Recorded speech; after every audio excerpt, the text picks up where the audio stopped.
Hi everyone, this is Freya Bourbon, Jesus Santa Cruz, and Eli Sanchez, and our project was English for International Law. So,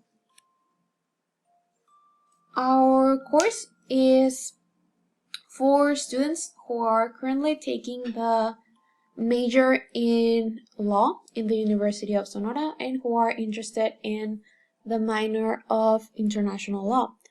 The course is designed for students in the 6th semester. The prerequisites is to have completed in the International Law Seminar and to have completed the first 4 levels of English program at the General Courses of the University of Sonora.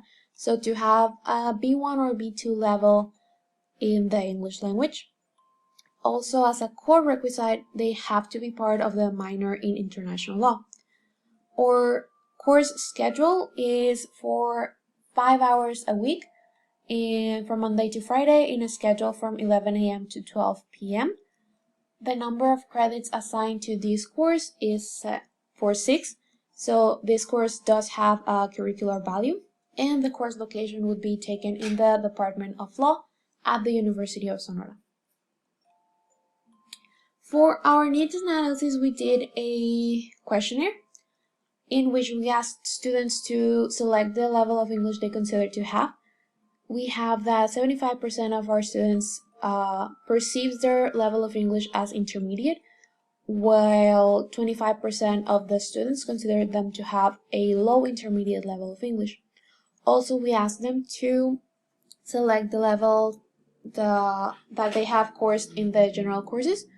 As you can see, we have that 25% of the students have not taken any of the levels in the general courses, while 25% of them have taken 5 or are currently taking the 5th level of English, and 50% of the students have completed the level 4, which is the one that is mandatory for them to graduate. Also, we asked them to select the areas in which they feel they have the most level of competency. As you can see, most of them perceive themselves to have a low intermediate level of competency, and in some of them even a very low level of competency.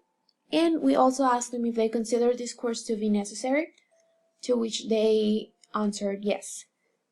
They do feel the need that this course is necessary. So for our justification, we say that in modern day, law enforcement on an international level has become highly relevant in some legal situations, especially those involving different countries.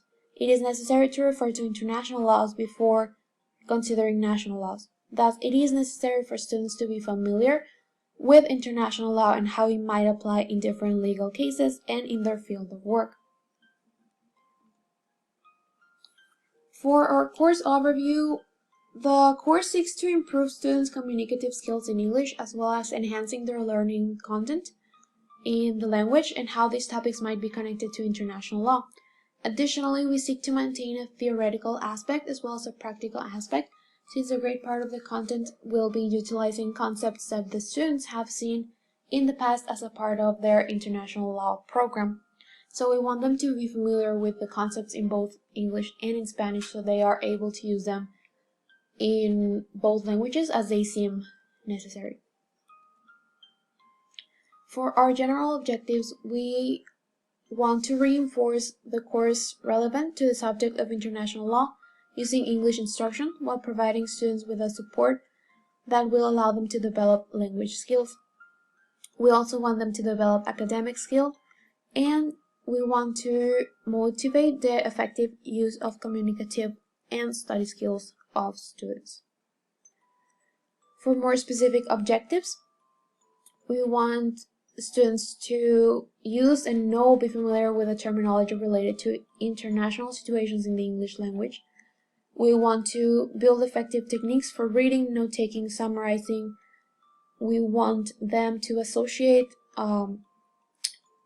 linguistic varieties and accents of the English language so they are able to recognize and understand the language in various presentations. We also want to practice fluent expression in oral form, as well as reviewing some grammatical aspects so that the students are able to use them in their daily lives as well as in their professional fields. For the course materials, we're mostly going to be using audio visuals as well as texts that the teacher will be providing according to the different cases. So we have over here the sample of the units that we have designed for this course. We have the first 2 units and their names, their titles, the subunits, as well as the grammar topics and the communicative aspects that we will be focusing on. We have unit 3 and 4 as well. And the unit that we have decided to focus on was unit 4. As you can see, one of the topics is past tenses.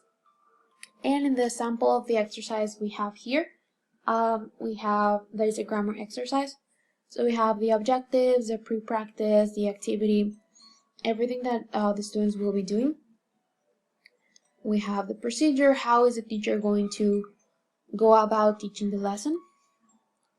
And in the end, as you can see over here, we have the materials that the teacher will be providing for the students. The students can read the article in their own electric devices, mobile devices, or the teacher might be able to hand them in a printed copy of the reading. In cases where we have activities that require the students to watch a video or listen to a lecture, the teacher will be projecting the said lecture on the projector, or the students also have the option to view the video or listen to the lecture in their own mobile devices if they have them with them at the moment. And that would be it for our presentation. Thank you very much for your time and your attention.